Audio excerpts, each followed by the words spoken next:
일단 저희 장모님이 한국을 좀 나갔었고 저희 와이프는 은퇴 기념으로 솔로 출입을 갔습니다. 뭐 제 이 사춘기를 맞았는지 자신을 좀 찾고 싶대요. 그래서 솔로 출입을 갔고 저하고 제끼만 이렇게 살고 있었는데 제가 참 일을 갔다 오면 차가 들어오는 걸 보는지 아는지 제가 가서 문을 열면 제끼가 이렇게 기다리고 있어요. 참 큰 집에서 제가 오는데 이렇게 제끼만 저를 이렇게 다 기다려 줍니다. 나를 아마 제끼가 나를 별로 좋아하지 않는데 8시간 동안 혼자서 있어가지고 볼일을 봐야 되는데 아무도 이렇게 볼일을 봐준 사람이 없은 겁니다. 그래서 제가 오면 항상 이렇게 저를 기다리고 있었습니다. 제가 제끼를 보니까 얘도 갈 때가 다 됐어. 이제 눈도 거의 안 보이고 17살이에요. 곧 18살 됩니다. 우리 시주 중에 그래도 가장 오래 산 시주 중에 하나예요. 제일 오래 산 시주가 22살이래요. 그래요. 저희들도 한번 23살까지 살려가지고 기니스 레코드에 좀 올려보려고 합니다. 그런데 그래서 이제 이렇게 제끼를 이제 같이 걸려줍니다. 걸려주면서 얘는 볼일도 보고 걸려주면서 가는데 그때쯤 해가 져요. 그리고 저 해가 저물면서 향운이 집니다. 그래서 참 저 혼자 사니까요. 이게 향운에 진 저희 그림자를 보니까 그림자가 왜 이렇게 외롭고 길게 보이는 줄 알아요. 이렇게 쭉 이렇게 길게 보여요. 그러면서 참 그런 생각이 듭니다. 참 왠지 모르게 좀 외롭고 쓸쓸한 감이 참 다가옵니다. 그러면서 그런 생각이 들어요. 야, 나는 이제 저렇게 지금 올해도 다 저물어 가는데 나도 이제 나의 삶이 좀 저물어 가구나. 그죠? 제가 일출은 아니지 않습니까? 제가 정오도 아니고 이제는 참 내려가는 해고 지는 해입니다. 사람들이 그래요. 그 일출보다 향운이 더 아름답고 더 멋있대요. 진짜 그렇지 않습니까? 향운이 더 멋있어요. 그래서 내가 어떻게 어떤 면에서 저희 삶에 어떤 향운기가 끼는데 어떻게 더 우아하고 아름답게 살까? 그런 생각을 하면서 제끼하고 한 바퀴 돌다 오면 이제 캄캄한 밤이 됩니다. 그러면서 느낀 게 그래요. 야, 이게 내가 사는 삶이 이게 다면 이렇게 그냥 살다가 가면 너무나 삶이 허전하고 허무하지 않는가. 그런 생각에 많이 잡힙니다. 그러면서 더 제가 간절해지는 게 하나님과의 친밀함이에요. 하나님과하고 같이 있으면 아무리 내가 어떤 좋은 집에서 큰 집에서 살아도 그게 허전한 겁니다. 이 하나님과의 친밀하고 이 같이 있는 것이 그게 나에게 가장 큰 만족이에요. 그러면서 제가 하나의 내가 뭘 더 추구하면서 살 건가 이제 그걸 생각하면서 이 인생에는 글쎄 뭐 이제 살 만큼 사는 것 같아요. 저희 엄마 앞에서 할 말은 아닌데 뭐 그래도 재밌는 거 다 해봤고 근데 이게 다면 너무할 것 같아요. 저 진짜 이제는 인생 너머에 있는 그죠? 인생 저 너머에 있는 우리가 영생을 바라보면서 살아야 되지 않을까? 그것을 내가 추구하면서 살아야 되지 않을까? 그런 생각이 듭니다. 뭐 여러분들도 보니까 최승훈 씨도 저 몰랐는데 벌써 50대가 됐어요. 야, 50대 저하고 비슷하게 이제 돼가는 겁니다. 여러분들 보니까 이제 떠는 해가 아니에요. 이제 점점 이렇게 지고 있는 해입니다. 뭐 아직 확실히 지진 않았지만 중천은 아니에요. 조금씩 이제 내려오는 때인데 여러분은 무엇을 추구하면서 살려고 하세요? 제가 하나의 남은 삶을 돌아보면서 우리 또 자녀들을 생각하면서 야, 내가 남기고 갈 게 뭔데? 내가 레거시가 뭔데? 그래서 하나의 제가 추구하고 싶은 것은 영생이라는 걸 참 많이 생각합니다. 그래서 내가 영생을 살아내고 영생을 추구하면서 사는 것이 아마 가장 인생을 의미 있고 아름답게 사는 것이 아닐까 그런 생각을 하면서 요즘 삽니다. 그러면서 오늘 자고 같이 제가 우리 생각했던 것을 좀 나누려고 합니다. 여러분이 잘 아는 말씀, 영생이 뭡니까? 예수님께서 마지막 십자가에 가시기 전에 겟세마네 동산에서 우리의 대제사장으로 자기의 제자들과 그리고 앞으로 믿을 우리들을 위해서 기도한 마지막 기도입니다. 그 기도의 첫 문장이 이거였습니다. 영생은 예수님께서 가장 우리에게 주고 싶고, 그죠? 그 제자들에게 주고 싶고, 그것이 영생이었습니다. 기도하면서 영생을 이야기하는데, 영생은 곧 유일하신 참 하나님과 그의 보내신 자 예수 그리스도를 아는 것이라. 그렇습니다. 영생은 참 하나님을 아는 것입니다. 참 하나님을 알고 참 하나님과 정말 친밀한 관계 속에서 영생이 있습니다. 근데 하나님은 어떤 분이십니까? 이거 보면 참 하나님을 알아야 한다고 했습니다. 참 하나님이 아닌 것은 그의 보내신 자 예수 그리스도를 아는 것입니다. 하나님은 우리가 하나님을 못 봅니다. 예수 그리스도는 성경의 말처럼 하나님의 본체십니다. 우리는 예수님을 알므로 하나님을 압니다. 우리는 예수님을 봄으로 하나님을 봅니다. 그런데 많은 분들이 그래서 예수님께서 이 세상에 오신 것은 우리에게 참 하나님을 보여주러 오신 거예요. 참 하나님을 나타내주기 위해서 오신 겁니다. 그런데 많은 분들이 이 참 하나님에 대해서 오해하고 있습니다. 예수님 당신도 지금도 너무 많은 사람들이 하나님을 잘못 이해하고 있습니다. 여기에 정로의 계단에 보면 여러분 이거 잘 아는 내용이지만 제가 같이 읽으면 좋겠습니다. 사단은 사람으로 하여금 하나님은 그 주요 특성이 엄혹하게 처단하시는 자, 엄격한 법관이나 각박하고 인색한 고리대금업자와 같이 생각하게 한다. 또한 사단은 조물주는 사람들의 허물과 잘못을 차단해요. 저들에게 벌 주려고 질투적인 눈으로 항상 주목하는 자처럼 보여준다. 예수께서 인류 가운데 사시려고 오신 것은 그가 하나님의 무한한 사랑을 세상에 나타냄으로써 이러한 몽매한 오해를 없이 하기 위함이었다. 그렇습니다. 본래 하나님을 본 사람이 없어되 하나님 품속에 있는 독생하신 하나님이 나타나셨느니라. 아버지 외에는 아들을 아는 자가 없고 아들과 또 아들의 소원대로 계시를 받은 자 외에는 아버지를 아는 자가 없느니라. 제자 중 한 사람이 아버지를 우리에게 보여주소서 하고 요청했을 때에 예수님께서 대답하시기를 빌리바 내가 이렇게 오래 너와 함께 있으되 내가 너를 알지 못하느냐. 나를 본 자는 아버지를 보았거늘 어찌하여 아버지를 보이라 하시냐. 여러분 예수님 제자들도 예수님하고 3년 이게 거의 십자가 전의 일입니다. 3년 거의 3년 반을 같이 있었지만 하나님을 몰랐습니다.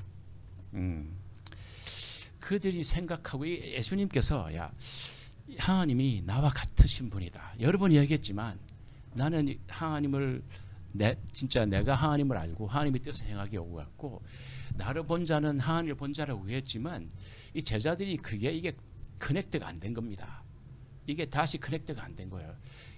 하나님을 이해할 수가 없었던 겁니다. 제자들이 이해하고 하나님은 달랐습니다. 그들이 생각하고 있는 하나님은 시내산에서 엄청난 그 전등과 번개와 치면서 모든 막 땅이 떨리면서 하나님께서 십계명을 선포하기 위해서 나타나셨는데요. 그때 이스라엘 백성들이 너무 다 무서워가지고 다 뒤로 물러갔습니다. 그리고 자기들은 너무 무서우니까 시내산 근처도 가지 못하니까 모세 보고 제발 가가지고 당신이 우리를 대하라고 그랬어요. 너무 두렵고 무서웠습니다. 그리고 그들이 사는 사회가 그랬어요. 하나님은 율법을 어기면, 그죠? 정죄하고 처벌하고 가차없이 처벌하고 그런 하나님으로 알고 있었습니다. 근데 예수님이 와서 보니까 이 수건을 들고 자기들이 발을 시켜요. 겸손하게 허리를 굽혀서 자기들이 발을 시키니까 베드로가 어떻게 감히, 그죠? 예수님께서, 나의 스승께서 내 발을 시키십니까? 이게 이해가 안 되는 거예요. 이해가 안 됩니다. 그리고 제자들은 어린이들이 오면 시끄러우니까 다 물러가라 그럽니다. 근데 예수님께서 어린이들을 오라 그래요. 그리고 어린이들을 자기의 무릎에 앉힙니다. 그리고 그 어린이들이 아무 두려움 없이 정말 웃으면서 예수님의 얼굴을 보고 예수님은 어린아이들의 그 눈빛을 사려겹게 쳐다봅니다. 가늠하다 현장에서 잡힌 여인에게 모세는 돌로 쳐 죽이라고 그랬습니다. 제자들이 알고 있는 하나님은 그런 하나님이었어요. 그런데 예수님은 그를 동정 깊게 바라보면서 제가 다 사해졌다고 이야기합니다. 문둥병은 그 당시에 언타치블, 사람들이 격리시켜놨어요. 사람들이 곁에 갈 수도 없는 데인데 예수님은 그게 가서 손수 어루만져주고 제가 사했다고, 깨끗해졌다고 그럽니다. 자기들이 생각하고 있는 하나님과 너무 다른 거예요. 그래서 예수님이 내가 하나님을 나타내려고 왔다 그래도 그게 이게 머리에서 이게 안 통한 겁니다. 예수님이 그도 말했지만 몰랐던 거예요. 그래서 빌립에게 답답한 마음으로 이야기하는 겁니다. 너가 이렇게 나와 오랫동안 있었는데, 그죠? 3년간 동안 같이 살고 먹고 한 지붕 밑에 있었고 나를 봤는데 빌립아, 아직도 나를 알지 못하느냐? 아직도 하나님을 알지 못하느냐? 곧 나를 본 자는 하나님을 보았거늘 어찌하여 하나님을 보여달라 그러냐? 참 예수님이 답답한 심정을 이야기한 거예요. 그렇습니다. 여러분, 참된 복음은 하나님은 이때까지 사단이 우리에게 오해시킨 무섭고 두려운 하나님이 아니고, 하나님은 예수님께서 이 세상에 오셔서 자기의 삶과 죽음과 부활로 보여주신 하나님이라는 것이 복음입니다. 그리고 이러한 참 하나님을 아는 것이 영생입니다. 예수님께서 마지막 기도하면서 그게 부담이었어요. 영생은 이런 참 하나님을 아는 건데, 그죠? 자기의 십자가를 통해서 영화롭게 된 하나님, 그죠? 그 하나님을 아는 것이 영생입니다. 제가 참 재림교인기 자랑스러운 것은요, 그래도 우리 교회가 가장 잘 이런 하나님에 대해서 잘 나타내는 것 같아요. 제가 말씀드렸지만 저는 요즘 정말 가끔 갑니다만은 저희 장모님하고 저희 와이프랑 이 감리교회를 가끔 갑니다. 근데 앉아있으면 좀 불편한 데가 많아. 불편한 데가 많아. 그러면서 제가 생각나는 게 하나 있었어요. 이 부분 한번 여러분하고 이야기한 것 같은데, 제가 우리 위마 다닐 때 이상구 박사님이 거기 계셨습니다. 뉴스타트가 잘 됐는데 대부분 그때는 한국 사람들이 몰랐고 영어 프로그램을 이상구 박사님이 담당하고 계셨어요. 그런데 그 지역에서 좀 알려져 가지고 저 산호제에 있는 한 여자분 한 분이 이 프로그램에 찾아왔습니다. 영어를 이해를 못해요. 근데 대부분이 다 환자가 그때 다 환자가 다 미국 사람들이었습니다. 그래서 이제 이분이 영어를 못하니까 저에게 이분을 가서 좀 통역을 해달라고 부탁을 했습니다. 그래서 이상구 박사님 강의를 제가 듣고 이분에게 통역해주는 자원봉사를 제가 했습니다. 근데 이분이 보니까 위암 말기라서 수술을 해서 이게 거의 80%의 그 위를 잘라내고 오신 분이에요. 그리고 의사가 사망 선고를 한 분입니다. 제가 보니까 벌써 이게 얼굴이 이 암 환자들이 거의 완전히 이게 벌써 죽음기가 얼굴에 보이고 있었습니다. 근데 와서 자원봉사자로 내가 막 옆에서 막 통역을 해주는데 아무 말이 없는 거예요. 며칠간 아무 말이 없었습니다. 그리고 딱 이제 조금 제가 하도 이제 같이 기도도 해주고 이렇게 하는데 딱 한마디 하는데 그러더라고요. 내가 여기는 다른 사람은 살러 왔었는지 모르지만 난 여기 죽으러 왔다 그러더라고요. 이 동산에 죽으러 왔다 그래요. 어떻게 내가 살겠냐고. 그래서 왜 그러시냐고 그러니까 내가 어떻게 살겠냐고. 하나님이 나를 치셨는데. 그래서 왜 하나님이 치셨다고 생각하시냐고. 그러니까 이제 그 삶의 보따리를 열어놨는데 이분이 산호제 근방의 한 교회 집사님이었습니다. 근데 참 자기는 부담이 됐지만 남편이 니콜 스튜어를 자기는 반대했는데 니콜 스튜어를 그때 샀어요. 그래가지고 남편하고 같이 그 니콜 스튜어를 경영하면서 돈을 벌게 됐습니다. 돈을 잘 버는데 주말에 장사가 잘 되는 거예요, 니콜 스튜어가. 그래서 주일에 이제 교회를 좀 빠지게 됐고, 그리고 11금도 제대로 못 내게 됐습니다. 가끔 목사님께서 방문 온대요. 방문 오고 기도하고 마지막에 남기고 가면서 항상 이 말을 하고 갔답니다. 집사님이 이렇게 살면 하나님께서 치실 것입니다. 그리고 한 1년이 지난 다음에 속이 안 되고 소화가 안 돼서 병원을 가보니까 암 말기 진단을 받은 겁니다. 자기 생각에 야, 하나님께서 이제 결국 치셨구나. 내가 어떻게 살겠어. 이렇게 된 겁니다.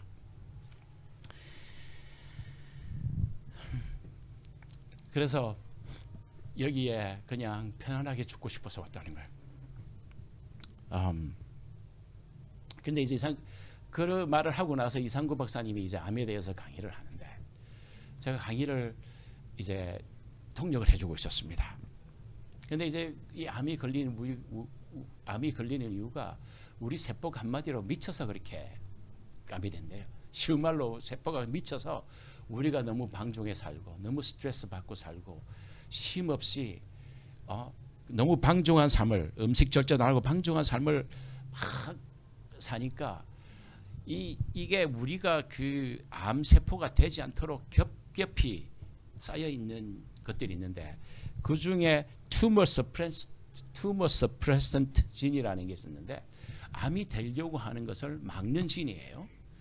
그러니까 이게 아무리 이 세포도 막 너무 이렇게 우리가 너무 이렇게 파괴적인 삶을 살고 그죠? 방정적인 삶을 살고 너무 스트레스 많은 삶을 살면 세포가 우리도 막 너무 스트레스하면 정신이 없지 않습니까? 이 세포도 이렇게 저 말이 아니고 이상구 박사님 말이에요. 그래서 너무 그냥 막 쪼달리고 막 찌들리고 살다 보니까 이게 돌아버리겠는데 이 돌지 못하게 하기 위해서 그것을 서프레스하는 진이 있대요. 그 이야기를 하는데 나를 보더라고. 그래서 하나님이 당신을 그렇게 산다고 치려고 하는 게 아니고 하나님은 당신을 보호하기 위해서 몇 겹 이렇게 장치를 해놨다. 이게 투모가 안 되도록 투모가 서프레스 안 되도록 그런 지인까지 해놓고 겹겹이 당신을 보호하고 있었다고 이때까지. 그 다음에 이제 어떻게 이렇게 암이 된 지인을 다시 회복하는지를 이제 이상구 박사님이 했어요. 그래서 지금도 하나님이 당신을 쳐서 이렇게 아픈 게 아니고 하나님이 때까지 당신을 보호하려고 했고 지금도 하나님께서 암이 되었지만 이 정신병자가 재성전이 되면 돌아오듯이 이게 여러 이 세포들이 뒤에서 커뮤니케 해갖고 돌아오게 한다. 그런 과정을 내가 설명해 줬습니다. 그러니까 그러더라고요. 정말 이게 나는 완전히 하나님께 치임받아서 죽는 줄 알았는데 하나님이 친 게 아니냐고. 하나님 친 게 아니라고. 나도 그래. 내가 그랬어. 야, 내가 그래도 그때는 목사도 아니었지만 나도 그만큼 째째하지 않습니다, 여러분. 먹고 살려고 먹고 살려고 니콜스도 하고 그렇게 한다는데, 그거 한다고 암 걸리게 치고, 저도 안 그러는데 하나님이 그러시겠냐고. 그런 게 아니고 하나님이 이때까지 당신을 보호하려고 했고, 당신을 살리려고 했고, 지금도 하나님은 당신을 살리려고 하고 있다. 이것이 그 강의를 통해서 드러나니까, 그리고 그 강의를 마치고 나서 그 노래를 불렀어요. 이제 마치면서 그 이상구 박사님이 한때 있는 강의를 한 다음에 항상 같이 부른 노래가 God is so good. 좋으신 하나님. 그 좋으신 하나님에 대해서 노래를 부르는데 막 그분이 막 엉엉 우는 거예요. 그분이 참 좋으신 하나님을 거기서 만난 겁니다. 그러면서 저한테 그러더라고요. 이제 저를 손을 잡고 이제는 내가 죽어도 괜찮대요. 죽어도 상관없대요. 그리고 나서 밥도 제대로 못 본데 밥을 먹기 시작하고, 그죠? 사는데 소망이 생기고 희망이 생기고, 그리고 처음에 와서는 그 사람 그 뉴스타트 그 라지에서 식당 걷는 것도 제가 부축해서 걸었어요. 근데 더 많이 걷고 결국은 한 달 후에 저하고 같이 4마일을 걸었어요. 그리고 남편이 와서 픽업해 갔는데 그러더라고. 내가 여기 죽을로서 왔는데 이제 살아서 간다 그러더라고요. 저는 참 저희 교회가 이런 교회라는 게 참 감사합니다. 제가 가끔 그 교회 가서 불편한 게 감리교 가서 조금 불편한 게 무슨 하나님이 심심하면 치세요. 교회 한두 번 안 나오는 건 봐주는데 이 몇 번 안 나오면 그냥 치시고 11금도 뭐 한두 번 빠지는 건 오케이. 그럴 수 있지 그러는데 몇 번 안 내고 그 간증도 그렇게 해요. 간증하는 사람이 그렇게 해. 다 하나님께 치셔서 오셨대. 그리고 가끔 제가 참 부담스러운 게 설교를 들으면서 가장 부담스러운 게 여러분 이거 살면 지옥 갑니다. 그러면서 지옥 가면 영원히 불 못해서 죽지도 않고 하나님께서 불에 달궈서 만년도 아니고 천년도 아니고 억년도 아니고 영원히 여러분들을 어떻게 그 지옥 가겠습니까? 여러분이 이렇게 살면 지옥 갑니다. 이런 말을 듣는데 얼마나 불편한지 몰라요. 여러분 저는 참 이런 우리가 믿는 하나님이 참 예수님께서 이 세상에 오셔서 십자가에서 돌아가면서 그의 무한한 사랑을 확증한 그런 하나님을 믿는 것입니다. 여러분. 우린 그래서 예수님이 보여주신 하나님을 믿는 것이 참 하나님을 믿는 것입니다. 그런데 참 이 하나님은 정말 좋으신 하나님이세요. 정말 참 좋으신 하나님이십니다. 오늘 제가 그때를 생각하면 아직도 저 마음에 감동이 있습니다. 그분이 그것을 깨닫고 하나님이 정말 좋으신 하나님이고 이 하나님하고 같이 이제는 죽어도 괜찮다는 그런 것을 보면서 여러분 같이 한번 같이 불러봤으면 좋겠습니다. 우리 두 번 부르겠습니다. 참 좋으신 하나님.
인생은 이런 참 하나님을 아는 것입니다.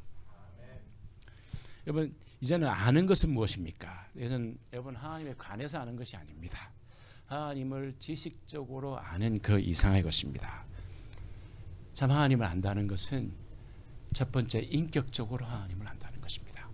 하나님과의 어떤 내가 퍼스널 릴레이션십이 있다는 것입니다.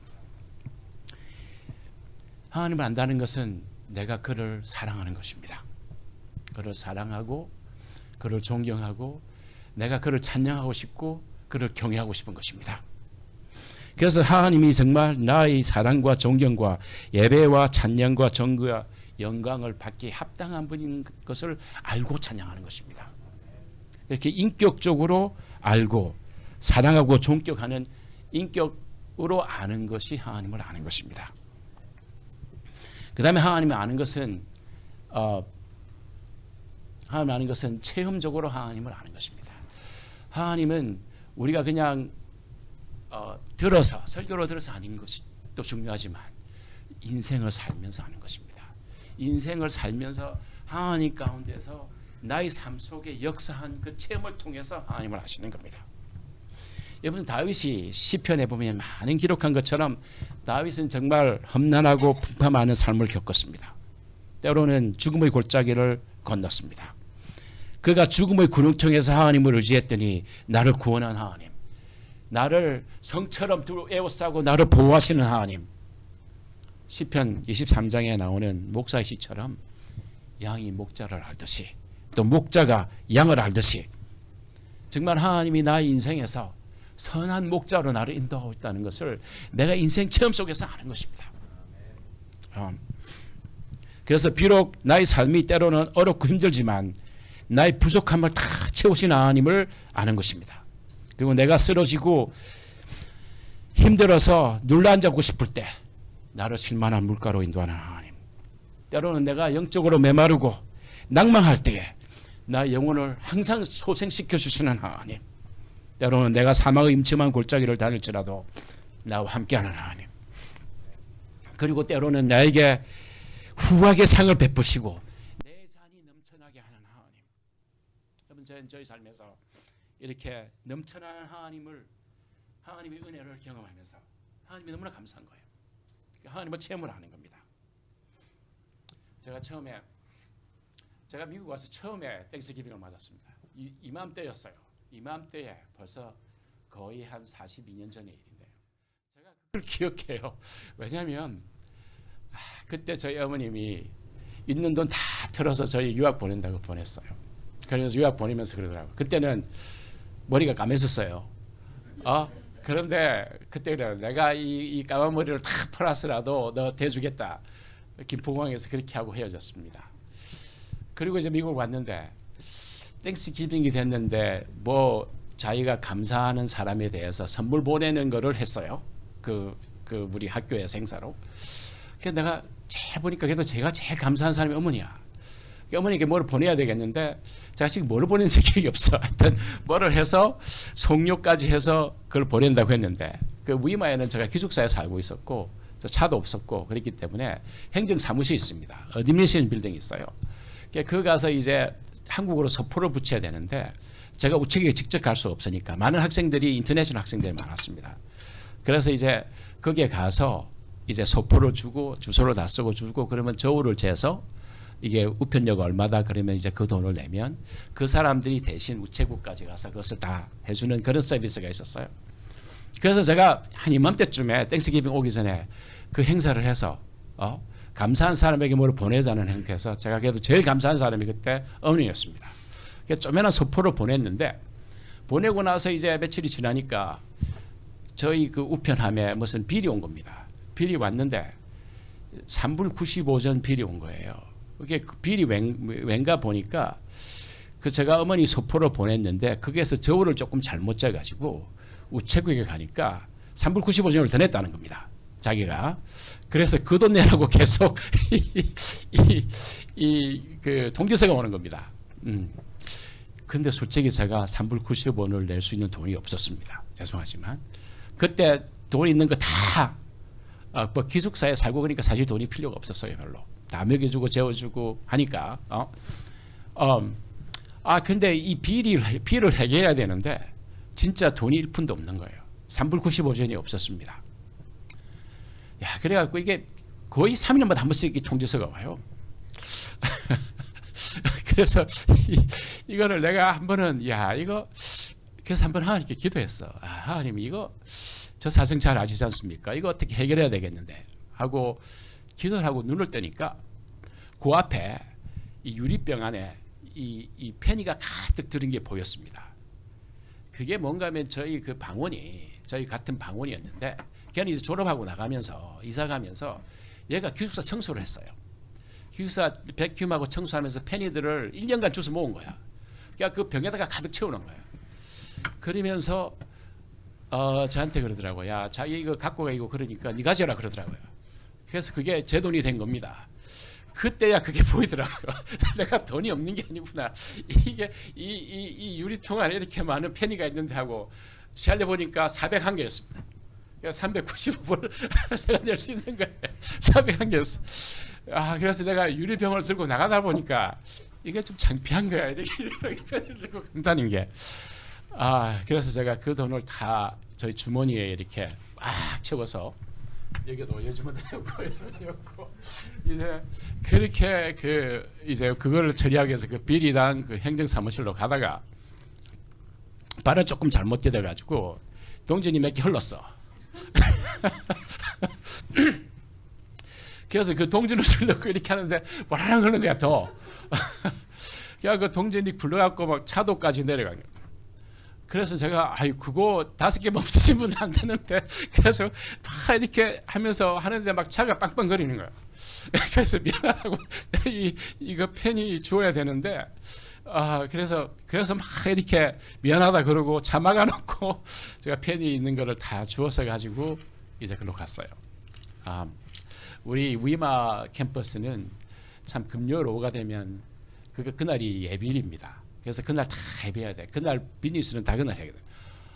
가서 보니까 사람들이 주로 쭉 서 있는 거야. 뭔가 그 행정사무실에서 그 어드미니스트레이션 빌딩에서 뭘 해결하려고. 그래서 저도 이제 그 비를 해결하려고 주머니 딱 하고 이렇게 기다리고 있었어요. 좀 기다려 저 차례가 왔어요. 저 차례 와가지고 이거 해결하러 왔다 그러고 이게 주머니에서 한 줌 펜을 꺼내서 놓으니까 이분이 딱 보더니 뒤에 줄도 사람 많이 서 있거든요. 그러니까 미안한데 이거 다 여기에 좀 그게 위마트라고 있었습니다. 마켓에 하나 있는데 그게 페니가 많이 필요한 것 같으니까 거기에 가서 좀 더 큰 돈으로 바꿔오래요. 코드나 1분이나 그런 좀 바꿔오래요. 그래서 제가 그 돈을 다시 다 이렇게 썰어 모아가지고 다시 주머니에 넣고 다시 제가 위마트로 갔어요. 위마트를 가보니까 그게도 사람들이 많아. 그래서 기다려서 내 차례가 와서 내가 이게 이렇게 페니가 많은데 이거 좀 쿼터나 뭐 1불이나 좀 바꿔달라 그러니까 그 많은 페니를 열 수 있는 그게 없대요. 그게 캐시어에 그렇게 많은 펜을 열 수 있는 자리가 없다고. 아니 펜은 돈이 아니라고 그거 내고 오래. 그래서 다시 또 다 긁어 모아가지고 다 긁어 모아가지고 제가 다시 글로 간 거예요.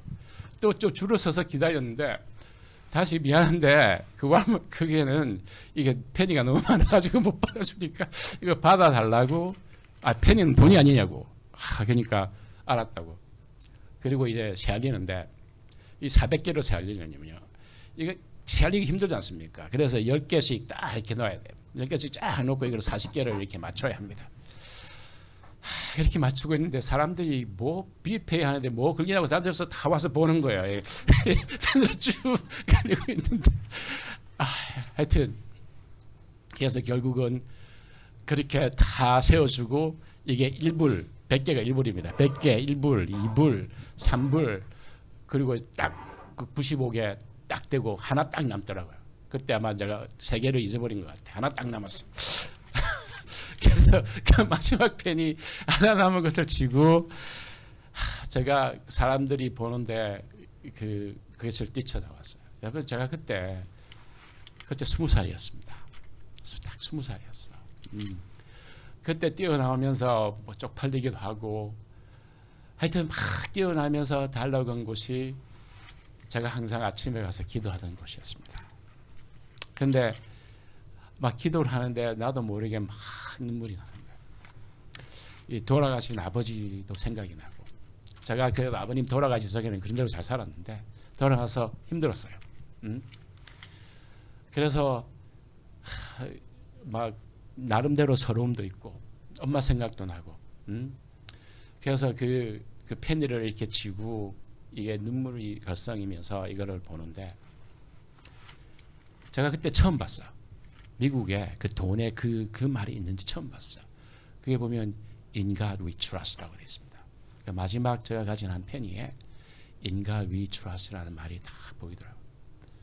그래서 제가 그것을 꼭 거머쥐고 하나님께 기도했어요. 하나님, 내가 이 타향에서 누구 믿고 살겠습니까? 내 아버님도 돌아가시고 하나님께서 저희 아버님이 되어주시고, 그죠? 하나님만 내가 믿습니다. 어머님이 어떻게 도와주겠습니다. 진짜 완전히 빈털털이었는데 하나님만 내가 믿습니다. 하나님 나를 돌봐주시고 나의 모든 필요를 채워주시고, 그러면서 그러니까 막 하나님이 너무나 그런 가까이 다가왔어. 그래, 내가 너희 하나님이 되겠고, 그죠? I'm going to be your father. 내가 너희 아버지가 되고 너희 필요한 것을 다 채워줄 것이고 인도하실 것이고.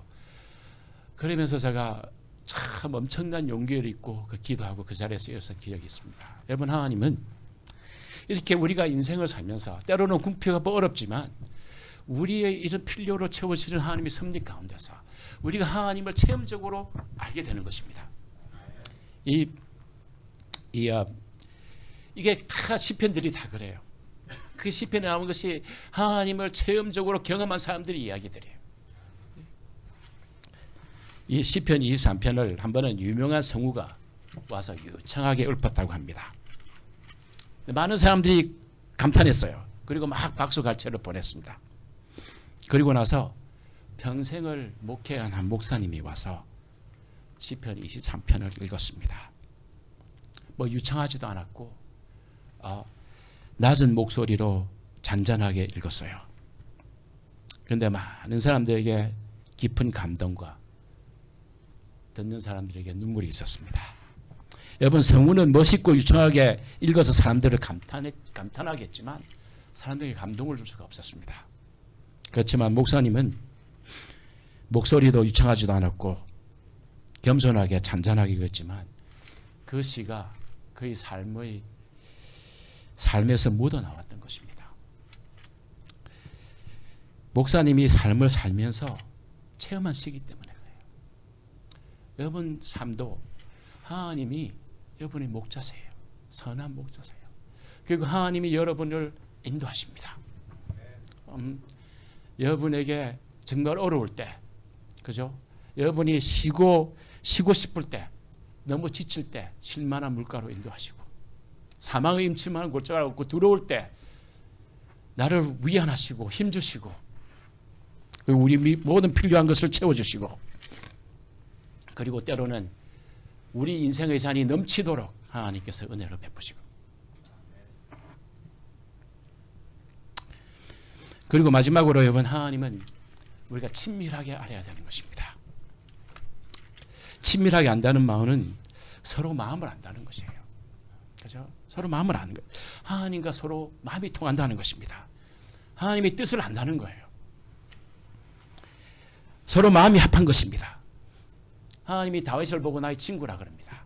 그리고 다윗은 나의 마음과 나의 마음에 합한 자라고 합니다. 서로 마음이 통하고 친밀하게 아는 것입니다.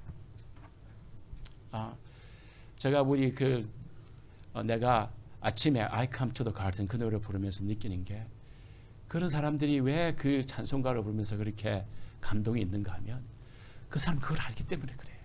내가 아침마다 거기에 가서 하나님과 대화하고, 그죠? 하나님과 같이 걷고, 그리고 하나님께서 같이 그게 거닐면서 같이 한 느낌이 있기 때문에, 그 친밀감 때문에, 그게 자기 삶에서 묻어나오는 찬송이기 때문에 그 감동이 있는 겁니다. 한 번은 제가 한국 드라마를 보는데 이런 드라마가 있었어요. 별로 아는 건 없지만 가족입니다. 여러분 이 드라마 혹시 보셨어요? 제가 타이틀이 재밌어서 좀 봤어요. 아는 건 별로 없지만 가족입니다. 이걸 보니까요, 이게 아들하고 딸 둘하고 이게 사는데 서로 너무 모르고 사는 거예요. 다 자기 삶을 다 각자 자기 삶을 살아요.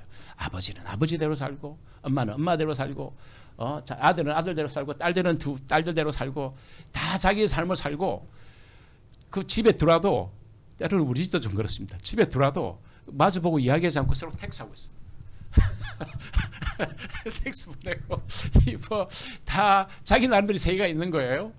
페이스북, 카카오톡, 인스타그램, 그런 어떤, 보니까 한 지붕 밑에 살지만 다 전자적으로 고립돼서 살고 있는 거예요. 그러니까 서로 낯선 사람처럼 모르는 사람 밥도 같이 안 먹어 어떻게 요즘 어떻게 세상이 이렇게 바빠가지고 밥도 같이 안 먹더라고. 옛날에 그래도 밥은 같이 먹었지 않습니까? 다 밥도 같이 안 먹고 엄마가 도시락 싸줘도 그거 안 갖고 가고 그렇게 살더라고. 그렇게 다 살다가 이제 그 같은 지붕 밑에서 좀 남남처럼 살아요. 그런 어떤 그 현대판의 가정을 잘 보여주는 어떤 그런 드라마였습니다. 사실 별로 아는 거 없는데 남남인데 가족이에요. 그 이제 그 두 부부가 이렇게 있는데 처음에는 참 그래도 좋아서 20대에 좋아서 만나서 결혼해서 잘 살았어요. 30년간 잘 살았는데 30년간 살면서 남남이 됐어요. 서로 어떻게 살다 보니까 한 30년 살다 보니까 이제는 뭐 이렇게 서로 나누고 좀 살아야 되는데 남편은 출업운전사예요. 맨날 출업운전사하고 가족들 서포트하기 위해서 그렇게 다니고 와이프는 애들 겉들이 한다고 막 살다 보니까 서로 대화도 없고 30년 살다가 서로 남남이 됐어. 그리고 참 남편이 출업운전하고 와서 피곤하고 그러니까 집에 와서는 짜증만 내고 그러니까 이제 또 무례하고 또 내배정하고 그렇게 살다 보니까 결국은 이제 아내가 이제 그걸 요구해요. 조론하자 그럽니다. 그래서 남편이 그걸 듣고 있다 보니까 열받는 거야. 무슨 놈의 조론을 하냐고. 지금 이때 와가지고 조론하자고. 여러분 조론이 무슨 말인지 아시죠? 조론하자. 그러니까 이 사람이 그걸 받고 충격을 받아가지고 저 산으로 올라갑니다. 산으로 올라가서 약 먹고 죽으려고 그러다가 먹었는데 죽질 않아요. 사람한테 구제를 받습니다. 구제를 받고 병원에 갔는데 기억이 상실돼요. 기억이 상실되고 그 기억이 20대로 돌아갑니다. 이게 이 드라마 이야기인데 20대로 돌아가서 20대에 자기가 정말 얼마나 열렬하게 자기 아내를 사랑한 그 기억이 있는 거예요. 그 기억만 있어. 그래서 막 열렬하게 아내를 사랑하려고 그러는데 아내가 더 이상 안 받아주는 겁니다. 아내가 계속 조론해달라고 그러는 거예요. 그리고 자기 친구들한테 이야기해 보니까 한국 사회가 좀 그렇게 됐어요. 진짜 아내를 사랑하고 배려하면 조론을 해주는 게 맞대 그래. 그러면서 그렇다고 합니다. 요즘 한국 사회가 조론이 참 유행인데 그렇게 다 쿨하게 해주는 게 아내를 사랑하는 거예요.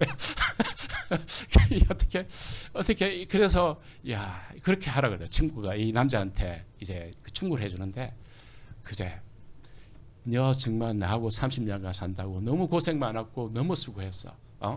나 투정 다 받아주고 너무 수고했으니까 이제는 자유해. 가서 마음대로 살아. 그렇게 하는 게 사랑하는 거래요. 그렇게 낳아주래요. 근데 그 남자는 아직도 그 기억에 이게 너무나 이게 안 되는 거예요.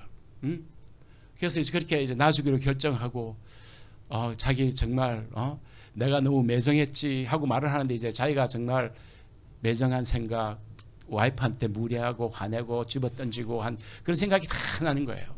그래서 내가 정말 미안해. 잘해보자 그런데도 벌써 아내는 그 마음이 떠나 있는 겁니다. 그래서 조론해 주기로 결심하고 이제 자기가 집을 나가요. 나가면서 이제 남자가 집 나가니까 비참하더라고요. 그러니까 다른 데가 사는 것도 아니고 그 추록에서 이제 먹고 살고 그것을 다 하는 거예요. 그러면서 자기가 아니다. 이렇게 살아서는 안 되지. 내가 처음부터 다시 시작해야지. 그래갖고 이제 그때처럼 와이프한테 잔잔한 애정 표시를 시작합니다. 그리고 살다 보니까 애들하고도 자기가 너무 애들을 모르고 애들을 맞벌이 애들을 서포트한다고 열심히 살았는데 애들의 삶을 아무도 모르고 산 거예요. 야, 그러면서 내가 애들하고도 좀 더 알고 살아야지. 각성을 하고 애들하고도 잔잔한 정을 보이면서 맛있는 것도 사주고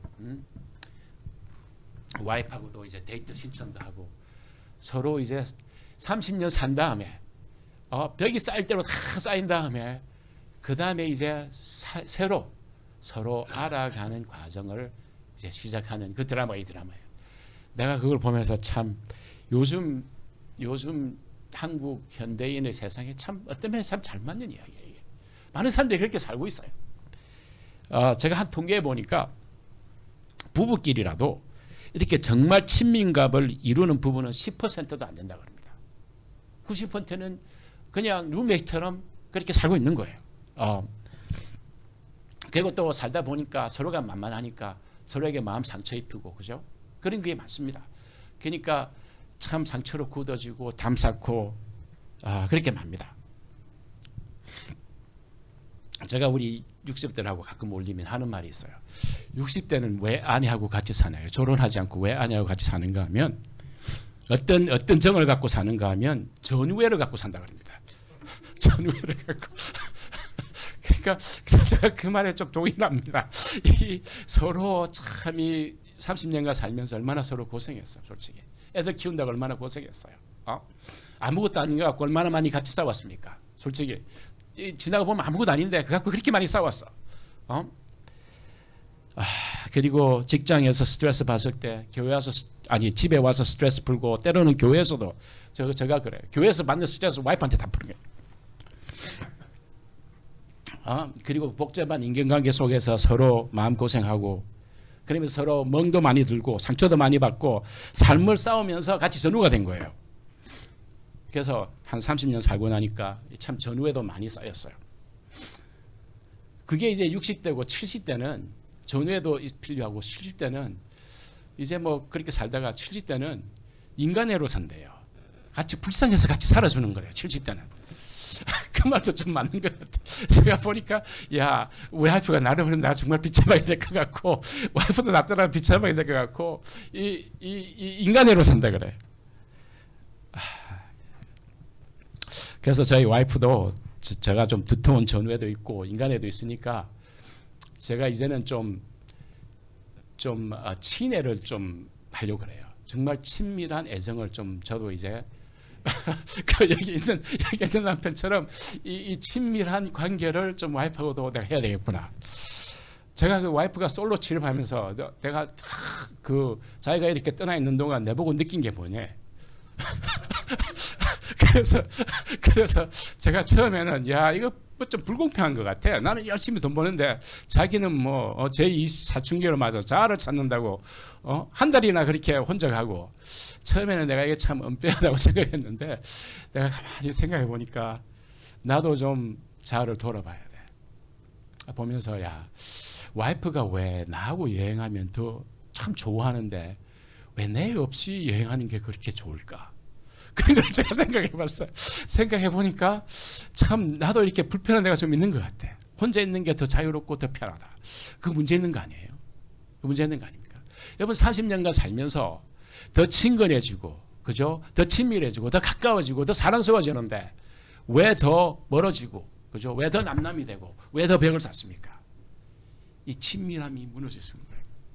그래서 제가 하나 느끼는 게 뭘 배웠냐 그래서 야, 내가 앞으로 자기하고 이 전우에도 있고 이 인간에도 있지만 그것보다도 더 뭐 친밀하게 그 애정을 내가 좀 더 쌓으면서 살겠다. 내가 그거 배웠다 그랬어요.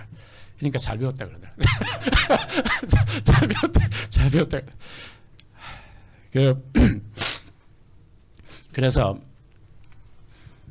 참 이렇게 친밀함을 이룬 부부가 되기 위해서 우리가 노력합니다. 여러분 친애를 키우셔야 돼요.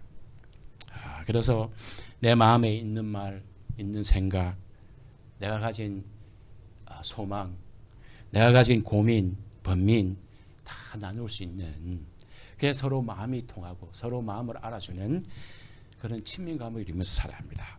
여러분 하나님과의 이 친밀감은 꼭 하나님과 나 사이에서만 이루어진 건 아닙니다.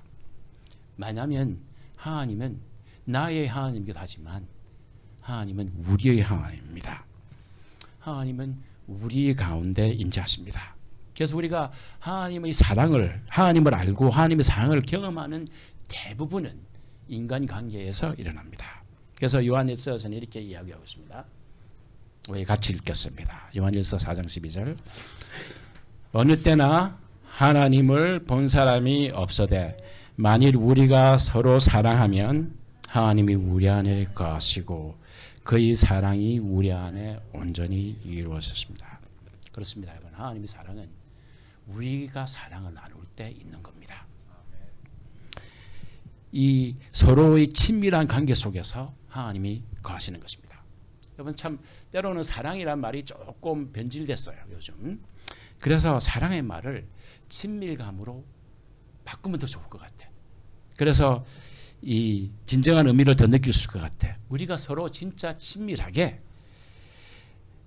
같이 지내면 그 친밀한 관계 속에 하나님이 거하십니다. 그리고 하나님의 사랑이 우리의 친밀한 관계 속에서 온전해지십니다. 제가 말하지만 우리가 사는 시대는 참 친밀함이 없습니다.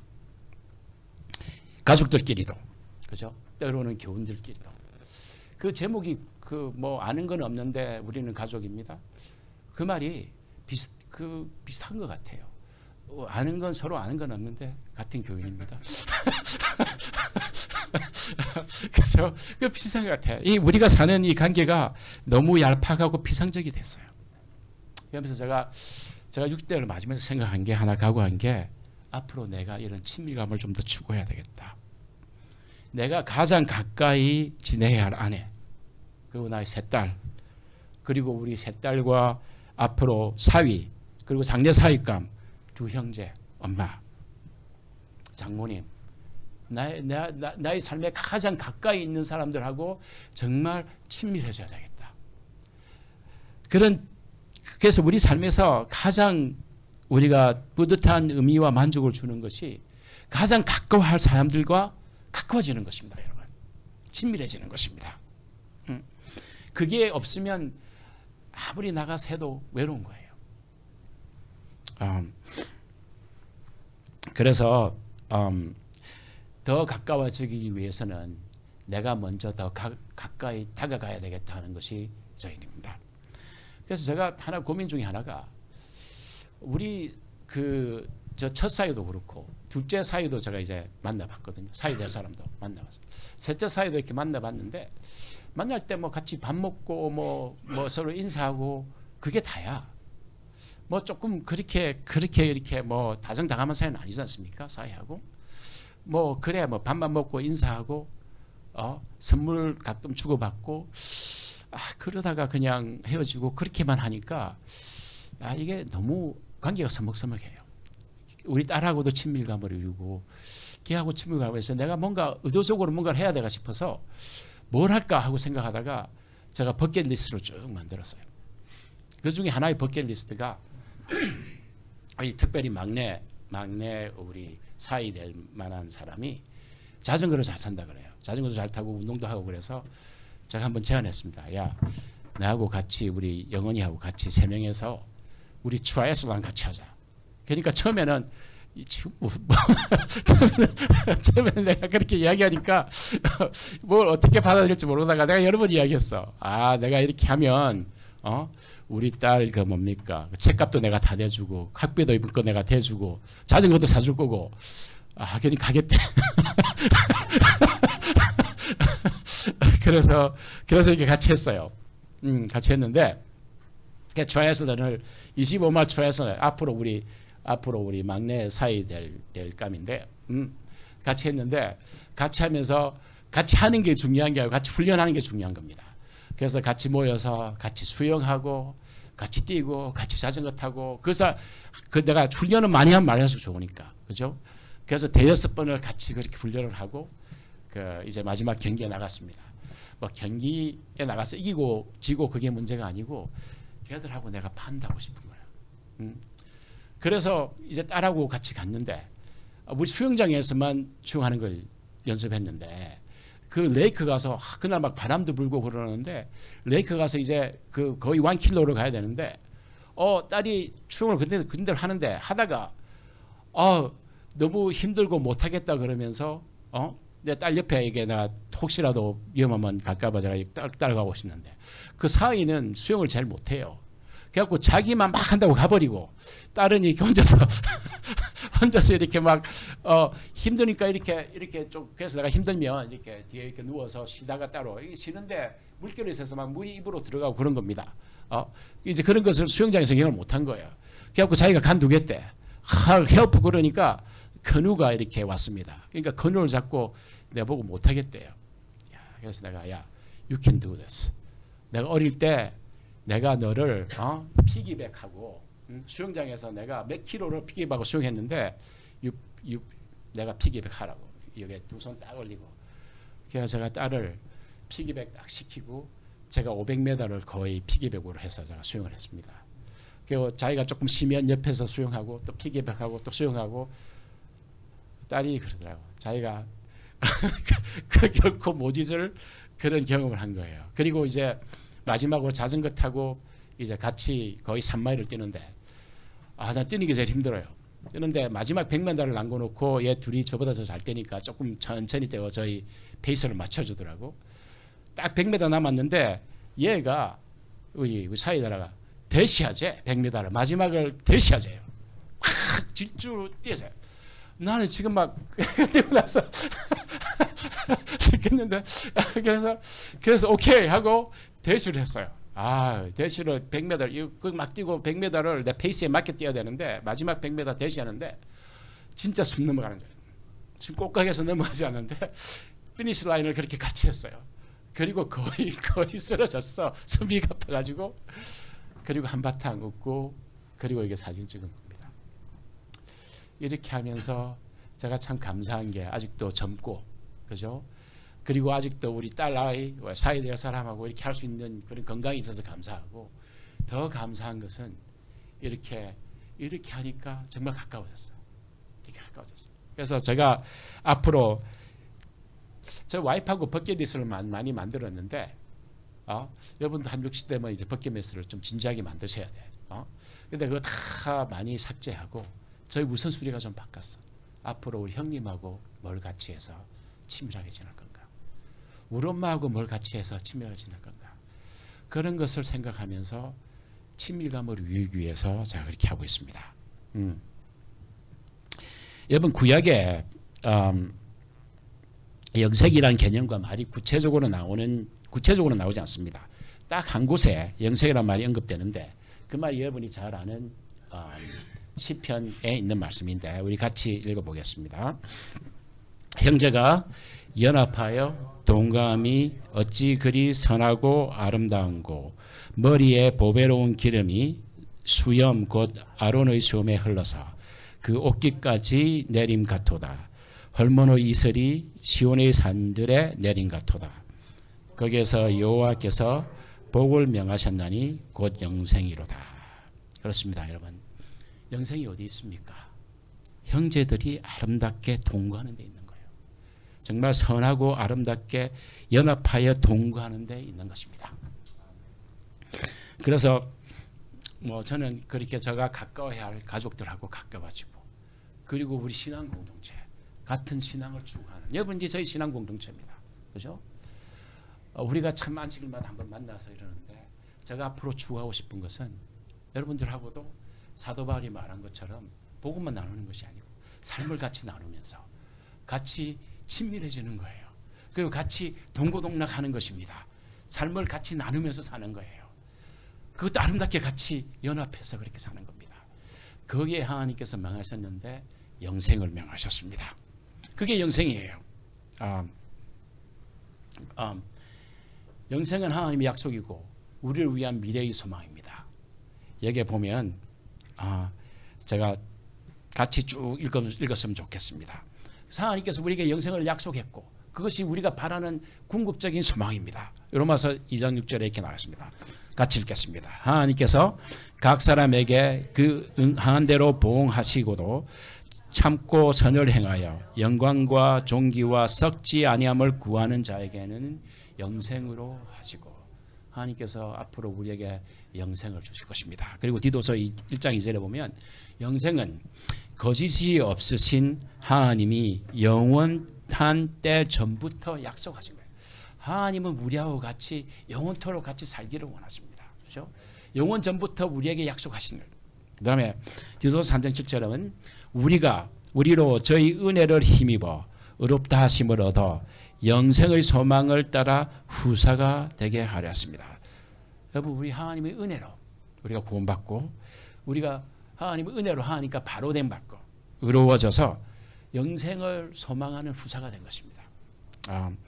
또한 영생은 또한 우리가 지금 맛볼 수 있고 누릴 수 있는 하나님과의 친밀한 관계입니다. 그죠? 어떤 면에서 우리의 관계는 하나님과의 우리의 영적인 관계는 시간을 초월하는 것입니다. 우리가 영생은 지금도 누리고 미래도 누리고, 그죠? 그리고 우리가 예수님 만났을 때 영생이 생겼고, 그죠? 우리와 하나님과 영적인 관계는 어떤 우리 시제를 다 초월하는 거예요. 과거와 미래, 현재와 미래를 다 초월한 그런 관계가, 그런 하나님과의 친밀한 영혼의 관계가 영생입니다. 이게 보면, 그래서 영생은 지금 우리가 지금 맛보고 누릴 수 있는 것입니다. 읽겠습니다. 요한복음 3장 36절.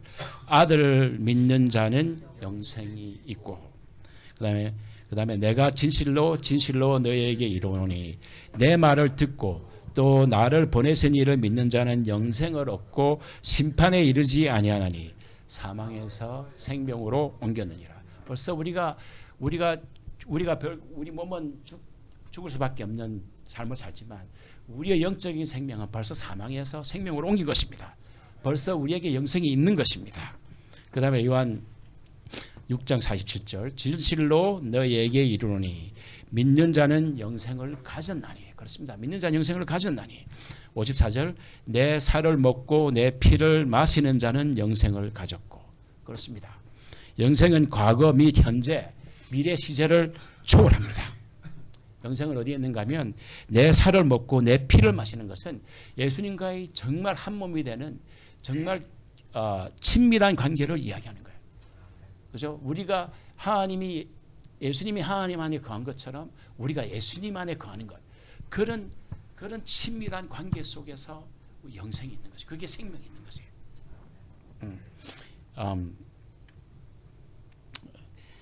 그래서 참 이게도 다 점으로 갑니다.